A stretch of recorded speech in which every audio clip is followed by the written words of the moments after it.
Well, let us take you to that important press conference that has been addressed by Abhishek Manu Singhvi, senior Congress parliamentarian and the legal eagle from the Congress party. Let's take a listen to what he has to say. आपको पहले अभिषेक सिंघवी जी संबोधित करेंगे, उसके बाद में मैं कुछ कहूंगा और उसके बाद आपके हम सवाल जवाब देंगे।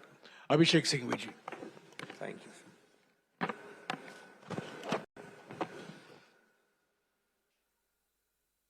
So friends, as usual in Hindi and English, it'll take some time, so please be patient. I'll be doing in both languages and your colleagues should not be affected in any one language. Friends, the issue before us is political even before legal. Both facets are important, but it's a vital political issue for this country. Languages and your colleagues should not be affected in any one language. Friends, the issue before us is political even before legal. Both facets are important, but it's a vital political issue for this country, for all political parties, for leaders of all political parties. It is a political issue because it signifies the systematic, repetitive emasculation of democratic institutions by the ruling party. It signifies the strangulation of democracy itself. We know that defamation is an exception to free speech. But over the last several years, we have had repeated examples of unthinkable assaults on freedom of speech, more importantly, on freedom after speech. After speech, you are told that you will be visited with the worst possible consequences, be it criminal, be it civil, be it incarceration, be it intimidation, be it harassment in every sphere of your life. We all know that Shri Rahul Gandhi has been speaking out fearlessly inside and outside Parliament. He has spoken on social issues, on economic issues, on political issues, without any fear or inhibition, frankly and candidly, through you to India. Clearly, he is paying a price for it. Clearly, this government is rattled because he speaks with facts, figures on demonetization, be it on a supposed clean chit to China, be it on GST. He is consistently aggressive and open in his questioning. And therefore, this government is doing all these, finding new techniques of throttling his voice, of gagging him. Shri Rahul Gandhi goes abroad.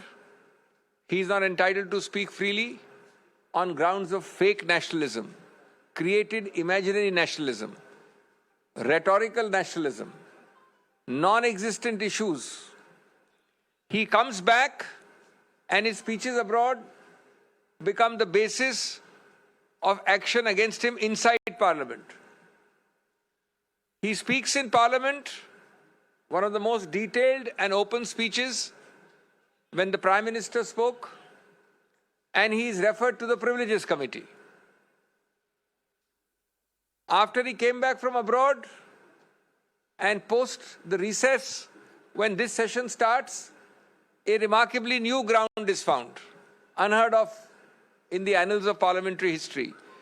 The ruling party resorts to disruption every day, saying a precondition for someone to speak in Parliament or attend Parliament is that he must first apologize.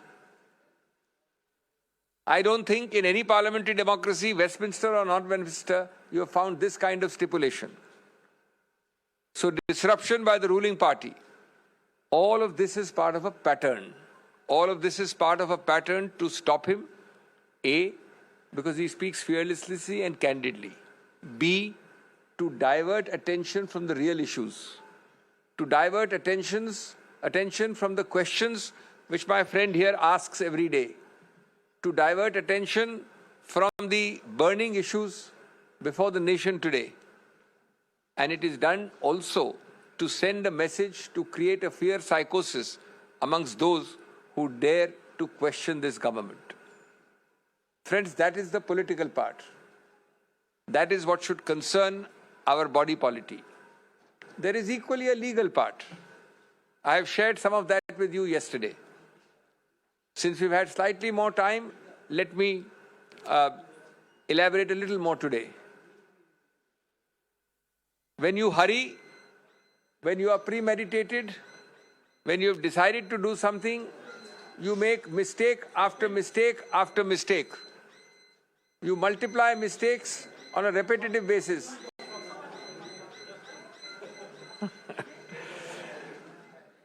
Take for example, the alacrity with which you are moving.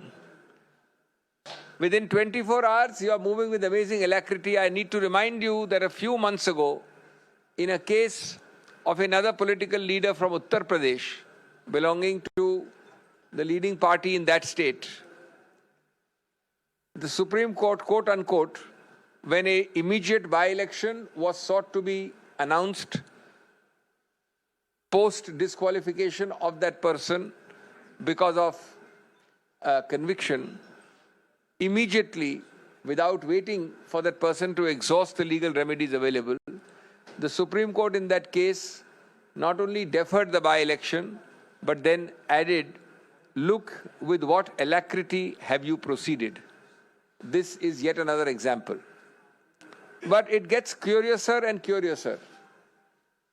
As I told you yesterday, there is a provision created in law specifically called 202, which says if allegedly I commit a defamatory offence in place X, in this case Kolar, Karnataka, and if somebody chooses to sue me in Gujarat or Bihar, as in this case Surat, then the magistrate before whom a complaint is filed is mandatorily, I repeat, mandatorily obliged to conduct a preliminary inquiry as to whether he has jurisdiction to start and initiate the proceeding. He has to call for a report either himself or through the police or through agencies. To the best of our knowledge, this point is taken by Shri Gandhi's lawyers, noted in the judgment, and not decided. Admittedly, no inquiry is conducted because there is a tearing hurry to go ahead in a place which might well be without any jurisdiction at all, namely Surat, Gujarat. As I said, it gets curiouser and curiouser. I mentioned another example yesterday. I have the dates now. Let me walk you through it. The complaint is filed approximately in April 2019. I think the exact date is April 16, 2019 at Surat. The magistrate is one Mr. Dave. On 2021, Mr. Rahul Gandhi, in 2021 year, 2 years later in June, appears in the court to record his statement in person. Shri Rahul Gandhi appears in that court. In March 22, that is 3 years after the complaint is filed, and 1 year after Shri Rahul Gandhi appeared there, the complainant files an application against someone Rahul Gandhi. When that application is rejected, possibly by a firm magistrate, obviously he had been called, he had come a second time, you cannot harass people to come again and again, he rejects it. At that point, the complainant rushes to the High Court and gets a stay of his own complaint. The High Court grants that stay on 7th of March 2022. So I file a complaint, I seek a stay of my own complaint. Perhaps days are not auspicious, the climate is not ecologically suitable. Now the same complainant, after a hiatus of 11 months, when he has no interest in his own complaint, suddenly wakes up and goes on 16th February this year seeking a vacation of the same stay which he himself obtained. And I quote, he pleads, and you must all read between the lines. We will, of course, take all this in the appeal. We have legal records. Quote, he says, sufficient evidence has come on record of the trial court and the pendency of the present matter delays the trial. Pendency of what matter? His own High Court petition. He says he's delaying his own trial. So he says, please vacate. Now, the sentence is, though sufficient evidence has come on record, no new evidence has come on record, actually.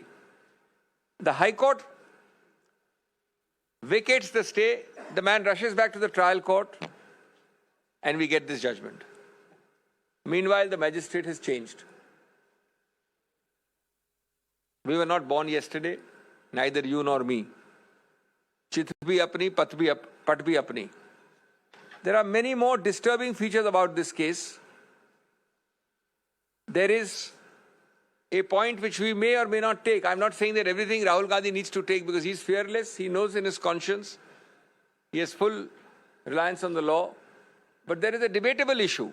I'm only flagging the issue, which I did not mention yesterday. That though the conviction is by a court, in Rahul Gandhi's case, the disqualification under Article 103 of the Constitution has to be by the President of India. And under 103, the President of India has to first, before disqualifying Sri Rahul Gandhi, take an opinion, a recommendation from the Election Commission. Admittedly, it is not done. In the interest of fairness and completeness, I must let you know also that in a case called Lok Prahari, the Supreme Court has noted the argument of the Election Commission, which says, the Election Commission says, the Supreme Court does not so hold, that we do not need to go to the President with the recommendation because this is a court conviction. The President has no role in a court conviction case. Though this point is noted by the Supreme Court in the Lok Prahari case, it is not decided.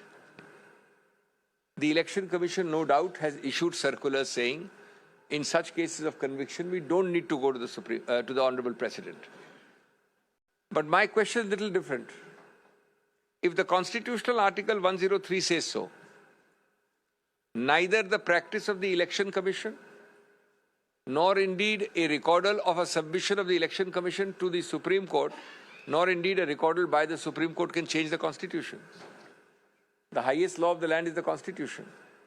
The text of the constitutional article cannot be diluted by a practical approach saying it's a conviction by a court, therefore President is excluded. That is itself a questionable exercise, this immediate issuance today of a disqualification. But we let it be. We are confident that we will get a stay of conviction. A stay of conviction will remove the very basis of this disqualification. This disqualification is nothing but consequential. When the foundation goes, namely the conviction is stayed, the consequences of an illegal foundation will also go. But obviously, as the Election Commission knows, as the Government of India knows, as the BJP knows, it takes time to draft, to file. They are taking advantage of that time, hot-footing it by these disqualification notices. But we have full faith in the law and the majesty of the law, and we believe that we will emerge victorious in the near future. दोस्तों, आज जो मुद्दे आपके समक्ष हैं, उनके दो व्यापक आयाम हैं. एक राजनीतिक है, एक कानूनी है. लेकिन राजनीतिक आयाम सबसे महत्वपूर्ण, सबसे व्यापक, सबसे अहम है. पहले मैं उसका जिक्र करूं संक्षेप में. पहला बिंदु उसका ये है कि जानबूझकर, बार-बार सोच समझकर, एक सूझे बूझे तरीके से इस सरकार ने हर गणतांत्रिक संस्था को खत्म करने का प्रयत्न किया है, उसको चोक करने का प्रयत्न किया है, उसको रोकथाम करने का प्रयत्न किया है. सबसे बड़ी संस्था उनके मायने में जो उनके लिए बाधा है, वो है स्वतंत्र, निष्पक्ष, निडर बोलना, बोलचाल, जो हमारे संविधान की एक महत्वाकांक्षा ही नहीं, एक मानव अधिकार है, मूलभूत. इस सरकार ने, इस केस की बात नहीं कर रहा हूं मैं, श्री राहुल गांधी की, सैकड़ों केसेस में 2014 के बाद ऐसे येन केन प्रकारेण कदम उठाए हैं जो हर नागरिक के स्वतंत्र निडर बोलने के अधिकार क्षेत्र में बाधा डालें बार बार। और उसके उदाहरण आप जानते हैं। बोलने की स्वतंत्रता और बोलने के बाद की स्वतंत्रता दोनों को सीधा निचोड़ने का प्रयत्न किया इस सरकार ने बार बार। Well, that was the senior Congress parliamentarian Abhishek Manu Singhvi, who's also a legal luminary of the Congress party spearheading the Congress party's legal cases. He says that they do make for a strong case for an appeal in the higher court, and he is convinced that Rahul Gandhi's disqualification is going to be reversed and he will come back to the parliament. But until then, Rahul Gandhi does stand disqualified as the Lok Sabha MP. लेकिन निर्णित कहीं नहीं है। ये inquiry कहीं नहीं हुई Gujarat magistrate द्वारा, यद्यपि ये मामला आया है कोलार कर्नाटक से। ये एक उदाहरण है कई और अहम मुद्दों का के साथ। एक दूसरा उदाहरण, और आप अपनी कंक्लूजन लगा सकते हैं, जो मैं आपको 3 तारीखें देना चाहता हूं। एक विचित्र बात हुई, जो याचक है इसमें कंप्लेनेंट है, वो अप्रैल में 2019 में कंप्लेंट फाइल करता है। 2021 जून में श्री राहुल गांधी उस मैजिस्ट्रेट के सामने पेश होते हैं जो सूरत का मैजिस्ट्रेट था, उस वक्त एक मिस्टर दवे थे। 1 साल तक रुकने के बाद याचक वापस एक अर्जी देता है कि श्री राहुल गांधी वापस पेश हो। जब मार्च 2022 यानी पिछले वर्ष वो दूसरी याचिका बार बार उनको बुलाकर तंग करने की प्रक्रिया पे मैजिस्ट्रेट वो खारिज कर देता है, तो याचक कंप्लेनेंट हाईकोर्ट जाता है और अपनी कंप्लेंट का खुद एक स्टे ले लेता है। अपनी कंप्लेंट का खुद स्टे कि ये आगे नहीं चलेगी। 1 साल तक वो पड़ी हुई है, 11 महीने से उसका कुछ नहीं करता है, सब कुछ ठीक है उसके लिए। अचानक वो वापस जाके फरवरी इस वर्ष फरवरी में, यानी पिछले महीने, हाईकोर्ट को कहता है कि साहब अब काफी एविडेंस आ गई है, अब मैं अपनी खुद का स्टे को वापस लेना चाहता हूं, स्टे को आप निरस्त कर दीजिए, यानी स्टे को स्टे कर दीजिए, स्टे को हटा दीजिए। हाईकोर्ट करता है और वापस जाके मैजिस्ट्रेट जो अभी तक बदल गया है, एक नया निर्णय आ जाता है जो अभी कल आया। आप अपने आप चित भी अपनी, पट भी अपनी, अपने आप लकीरों के बीच क्या हो रहा है समझ सकते हैं, संज्ञान कर सकते हैं। मैं अंत में ये कहूँगा, श्री राहुल गांधी की आवाज़ इतना आसान नहीं है दबाना, कांग्रेस की आवाज़ इतना आसान नहीं है दबाना। आप देख रहे हैं कल से आज और आगे चलेगा एक अभियान, एक विरोध, चाहे वो डिस्ट्रिक्ट पे हो, ब्लॉक पे हो, प्रदेश पे हो, और चाहे वो संसद और संसद के बाहर हो। ये आवाज़ रुक नहीं सकती है। जो तथ्य मैंने आपको बोले हैं ये बिल्कुल सामने उजागर किए जाएंगे, लेकिन साथ साथ हमें पूरा विश्वास और आश्वासन है कि ऐसी चीज़ जो कानून में गलत है, हम आश्वस्त हैं कि उसका सही रूप से अवलोकन किया जाएगा बड़ी अपील वाली अदालतों द्वारा, और हमें कन्विक्शन का स्टे जल्द से जल्द मिलेगा। एक अंत में बात आपको और मैं शेयर कर लूं जो कल नहीं बोली थी। हम चाहे उसको हम समक्ष रखें या न रखें, उसके ऊपर हम एक्शन ले या न लें, लेकिन आपके साथ अवगत करनी आवश्यक है। उसके 2 पक्ष हैं, मैं ये नहीं कह रहा हूं कि एक ही पक्ष है। एक प्रावधान है हमारे संविधान में 103, उस प्रावधान के अंतर्गत डिस्क्वालिफिकेशन जिसको कहते हैं, जहां सांसद का सवाल है वहां सिर्फ माननीय राष्ट्रपति कर सकता है। ये लिखा है प्रावधान में, किसमें? संविधान के प्रावधान में। और साथ साथ ये लिखा है कि संविधान के प्रावधान के अंतर्गत जब राष्ट्रपति करता है तो उसको पहले एक सुझाव, एक रिकमेंडेशन लेना पड़ता है चुनाव आयोग से। ये तो मानी हुई बात है कि इस बार राहुल गांधी के विषय में नहीं हुआ, ये न कुछ पहले विषयों में ऐसा हुआ है।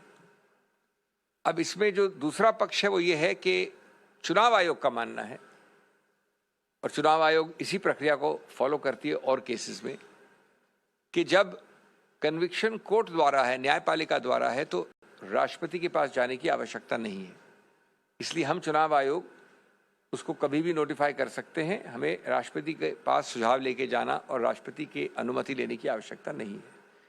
जो रोचक कानूनी मुद्दा इस पे उठता है वो ये है कि संविधान में जो लिखा है 103 में स्पष्ट लिखा है, उसको क्या चुनाव आयोग तो क्या उच्चतम न्यायालय भी क्या बदल सकता है? सिर्फ इस आधार पे कि एक केस था लोक प्रहरी का, उस केस में चुनाव आयोग ने स्टैंड अपना रखा था। उच्चतम न्यायालय ने ये नहीं कहा कि वो स्टैंड सही है या गलत है, लेकिन उसके बाद से चुनाव आयोग ने एक सर्कुलर निकाल रखा है जिसमें वो कहते हैं कि जहां पर कन्विक्शन कोर्ट द्वारा है वहां पर हम राष्ट्रपति के पास नहीं जाएंगे, न जाना आवश्यक है। तो ये एक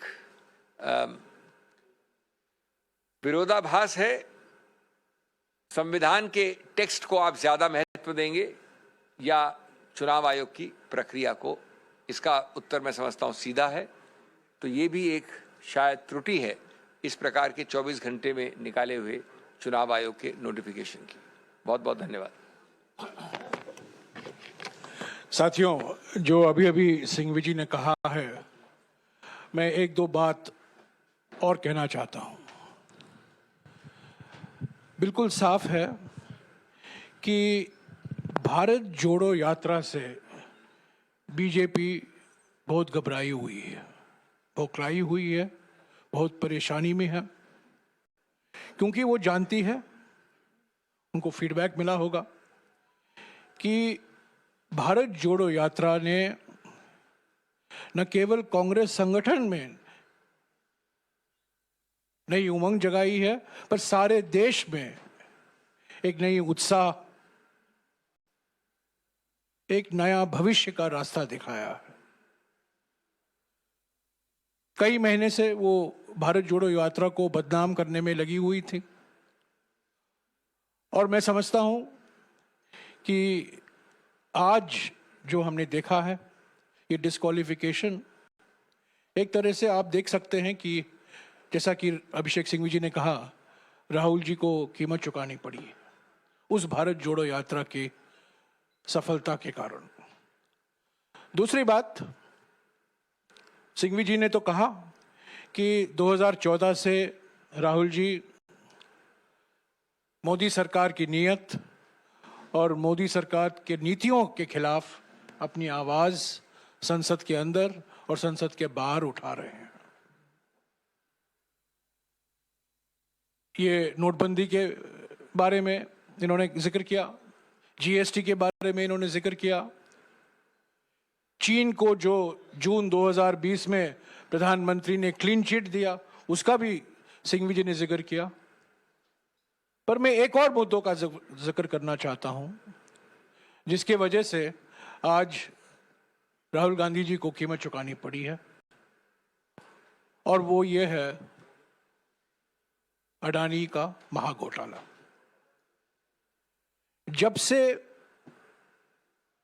राहुल गांधी जी विपक्ष में संसद में बोले थे, 50 मिनट का भाषण था, ज्यादातर उसका एक्सपंज भी कराया गया, और जिस तरीके से 16 पार्टियों ने एक होकर 5 फरवरी से जेपीसी की मांग की इस घोटाले में, क्योंकि ये घोटाला सिर्फ अडानी से संबंधित नहीं है, ये घोटाला प्रधानमंत्री की नीयत और प्रधानमंत्री की नीतियों से भी जुड़ा हुआ है। इसीलिए हमने जेपीसी की मांग की, आज भी हमने मांग की, कल भी हम करेंगे, परसों भी हम करते रहेंगे। और इस अडानी घोटाले से ध्यान हटाने के लिए आज इनको कीमत चुकानी पड़ी है।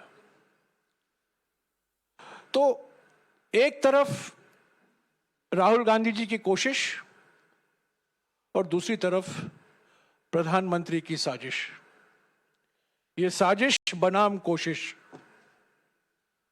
एक तरीके से आप इस तरीके से देख सकते हैं। सिंघवी जी ने तो कहा कानून के अनुसार अगले कदम हम लेंगे, समय है हमारे लिए, और कानून में कई ऐसे दरवाजे हैं हमारे लिए जो हम खटखटाएंगे। पर ये सिर्फ कानूनी मुद्दा नहीं है, ये मौलिक तौर से राजनीतिक मुद्दा है। मैं बार बार कह रहा हूं, आज भी दोहराऊंगा, ये प्रतिशोध की राजनीति, धमकी की राजनीति, उत्पीड़न की राजनीति का एक नतीजा है, एक मिसाल है। ईडी में करीब 60 घंटे का पूछताछ हुआ, आपको याद होगा, पिछले साल। और भारत जोड़ो यात्रा के दौरान ऐसे एक सवाल उठाए गए यात्रा के बारे में, राहुल जी के बारे में। उनको संसद में तो पहले बोलने दिया गया 50 मिनट के लिए, 52 मिनट के लिए। बाद में जो उन्होंने कहा उसको एक्सपंज कराया गया और उन्होंने स्पीकर से 3 बार निवेदन की, 3 बार, 1 बार नहीं, 3 बार उनको लिखा भी कि मुझे मौका दीजिए। उन्होंने रूल भी स्पीकर साहब को बताया, 357 रूल, पर स्पीकर से कोई जवाब नहीं आया। औपचारिक तौर से कोई जवाब नहीं आया, उनको मौका ही नहीं दिया गया और आज वो डिस्क्वालीफाई हो चुके हैं।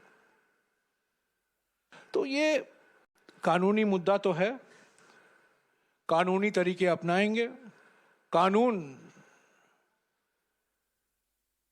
में जो प्रावधान है सिंघवी साहब ने गिनाया है उस पर अगले कदम लिया जाएगा।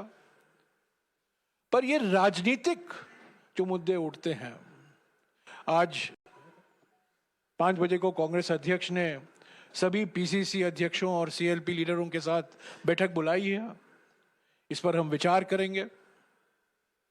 आज तो फाइनेंस बिल पास हो गया है लोकसभा में, तो सोमवार के बाद पार्लियामेंट का चलने की गुंजाइश मुझे तो नहीं दिखती है। पर हम अगले 4 महीने तक पार्लियामेंट तो नहीं चलेगा, अगला सत्र आएगा जुलाई के बीच में। अगले 4 महीने के लिए तो हमें इसको अलग अलग राज्यों में मुद्दा ले जाना पड़ेगा और ये राजनीतिक लड़ाई बरकरार रहेगी।